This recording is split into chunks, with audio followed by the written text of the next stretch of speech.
Hello and welcome to my little corner of YouTube. If you're brand new here, seeing me for the first time, welcome in, welcome in. I do hope you enjoy your stay with us today.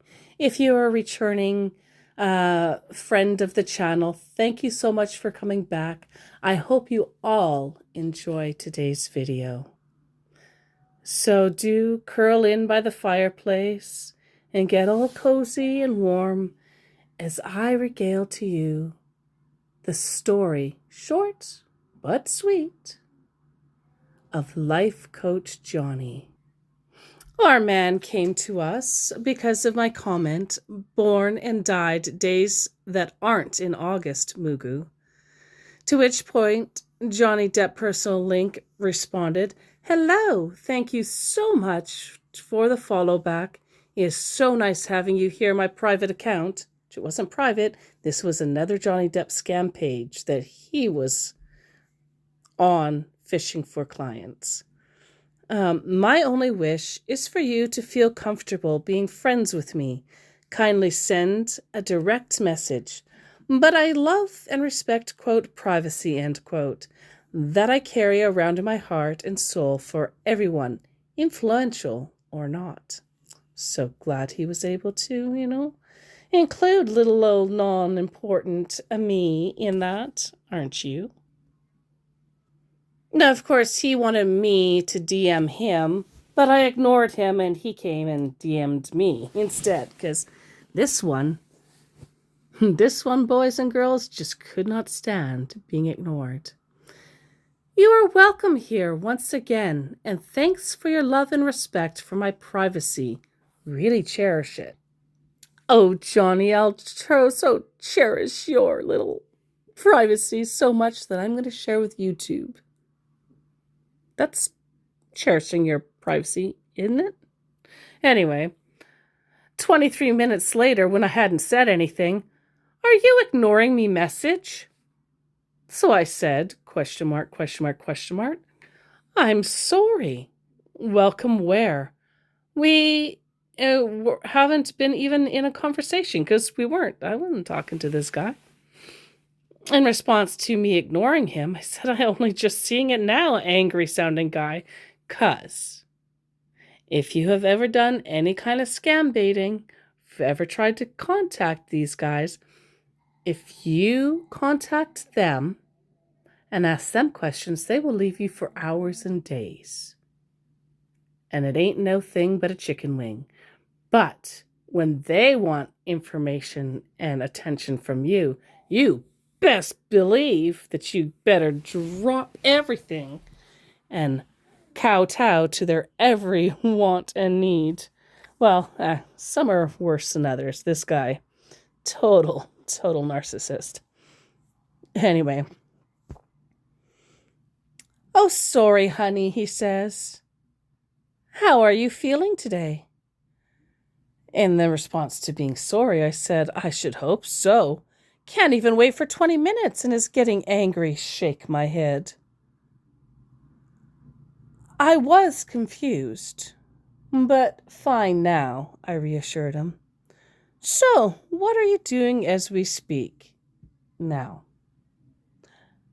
I'm going to warn you all now that 9 times out of 10, when I read a scammer that has been asking me what I'm doing right now, 9 times out of 10, I'm doing something that you don't want disclosed. Maybe I'm picking my nose. Maybe I'm picking my butt. Maybe I'm in the washroom.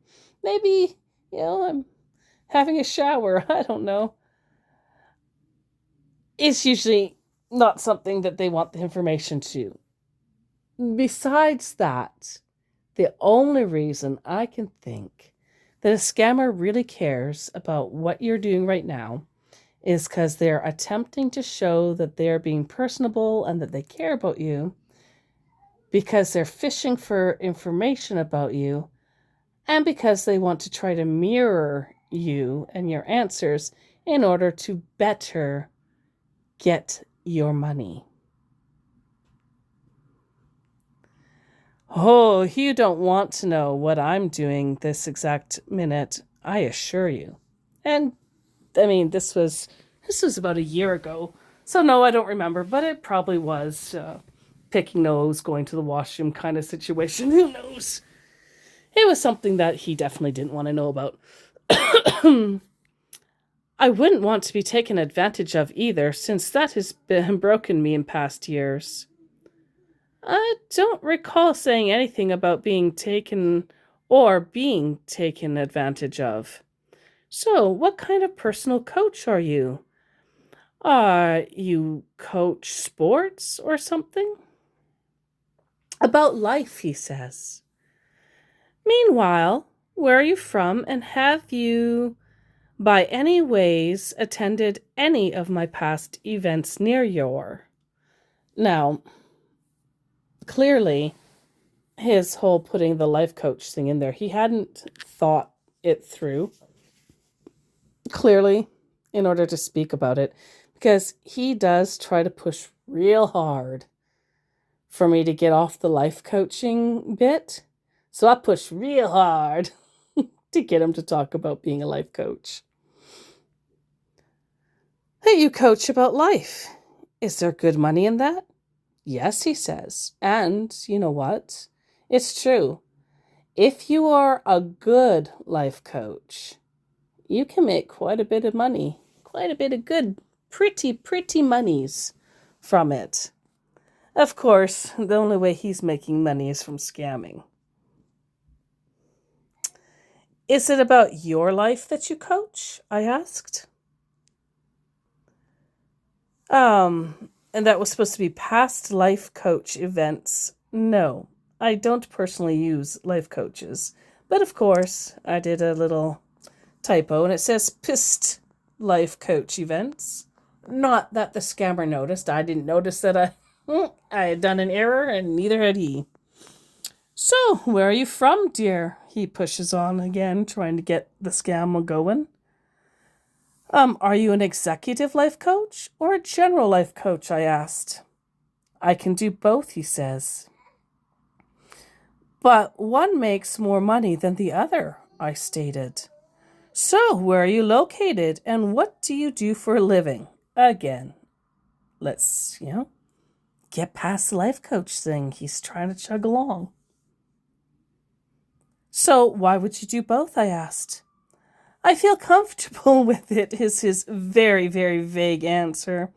And if the person you're talking to gives you very vague ideas and answers about their purported job and or place of residence, you know that they are most likely a scammer.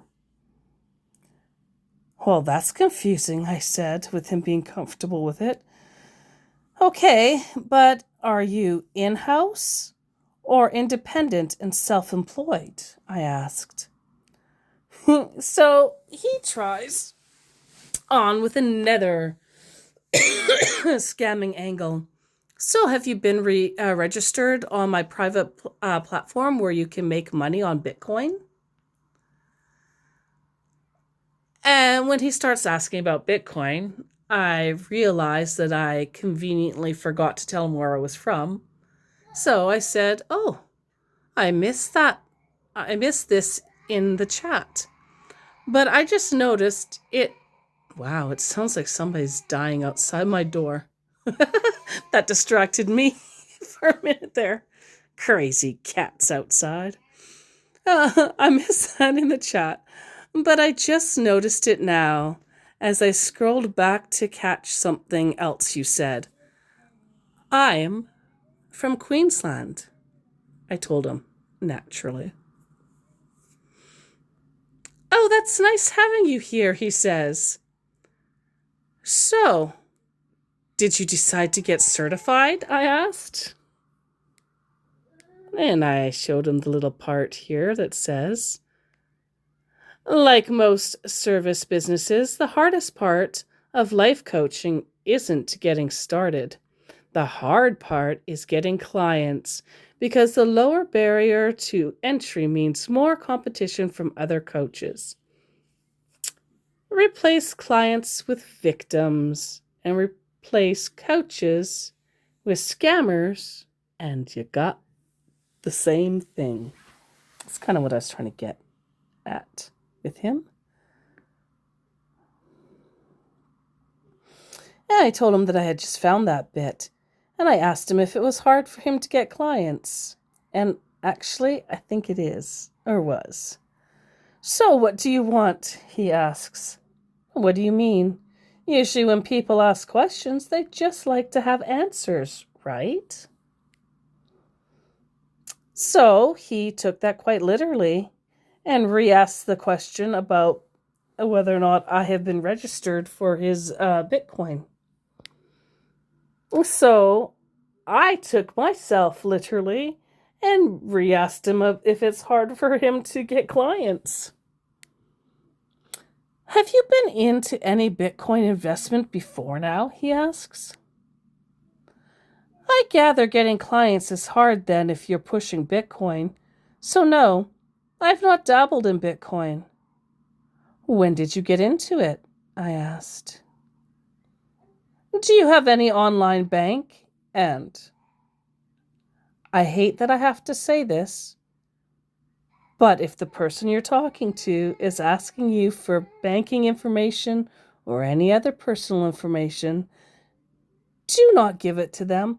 They are 100% a scammer and are going to use whatever information you give them to try to steal your identity, steal your money, and generally fuck up your life. Don't do it. The idea of calling yourself a life coach and suddenly having a full roster of clients is a pipe dream. But it's entirely impossible to turn your coaching skills into a money-making business with low overhead if you learn how to get clients. Oh my goodness, that cat just will not stop. Sorry. So you don't need to get into Bitcoin. You just need to be a better life coach or scammer. LIE, he cries, giving up the ghost. Because, as many of you know, LIE, it's just a word that is taken by the scammers to try to identify other scammers. It literally, in Yoruba, which is a place in Nigeria, Africa, means explanation. So it's relatively harmless word that scammers have used to identify other scammers or thugs or bad guys. So if a scammer thinks that they are talking to another scammer, they will shout out LIE to find out if you are, one of them, and therefore they can move on, maybe get some information off you. Maybe you can buy and sell tips or what have you. Because then the response, if you were a scammer, would be iodine, which means it's like magic. Scamming is like magic. Literally. At least with, I will hazard a guess and say 90% of African scammers, they truly believe that scamming is like magic and they have no remorse. And I said 90% of the scammers, not 90% of Africans, 90% of the African scammers. African people are wonderful people. And yes, there are scammers all over the world. It's not just in Africa. All facets, all skin tones, all walks of life have a scammer or a subculture of scammers. But right now, this is just the African thing, so bear with me. Anyway, he said LIE, so I'm supposed to say iodine, of course. But I said, is that German?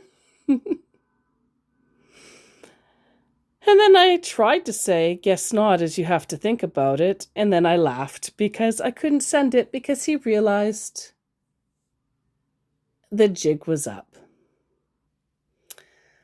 I hope that you enjoyed this small little glimpse into what a scamming life coach is like.